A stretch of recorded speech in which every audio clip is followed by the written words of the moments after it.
Jika sebelumnya kita membahas atau menguatkan mengenai pasal 526 ayat 1, saat ini saya ingin menyampaikan berkaitan dengan pasal 526 ayat 2-nya, yang juga termasuk dalam kategori subjek delik formil.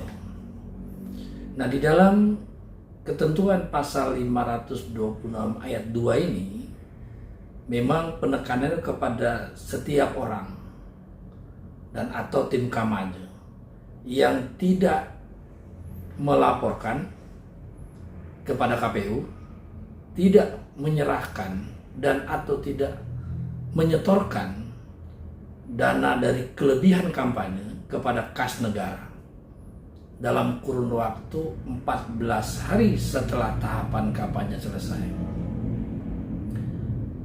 Dalam aktivitas, jika memang terdapat satu perbuatan dari peserta pemilu maupun pihak-pihak yang terlibat di dalam ketentuan sebagaimana diatur dalam ketentuan pasal 333 ayat 2 mengenai kelebihan dana kampanye yang tidak dilaporkan dan tidak diserahkan, termasuk tidak disetorkan kepada kas negara, ini terdapat sanksi pidana 2 tahun penjara dan denda maksimal 500 juta rupiah.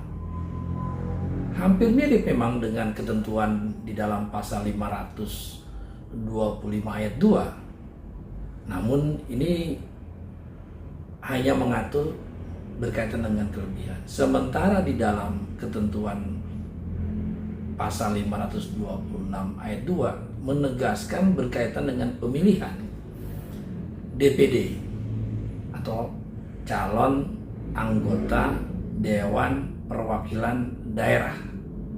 Nah, ini diatur secara khusus di pasal 526 ayat 2 jika tidak melaporkan, menyampaikan, menyetorkan dana kelebihan dana kampanye kepada kas negara dalam kurun waktu 14 hari.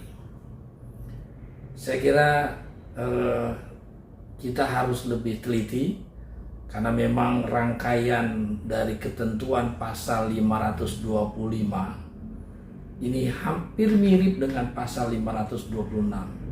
Yang membedakannya hanya pada posisi 526 ayat 1 dan ayat 2 lebih pada pengaturan mengenai pemilihan DPR, DPD provinsi dan DPD kabupaten kota.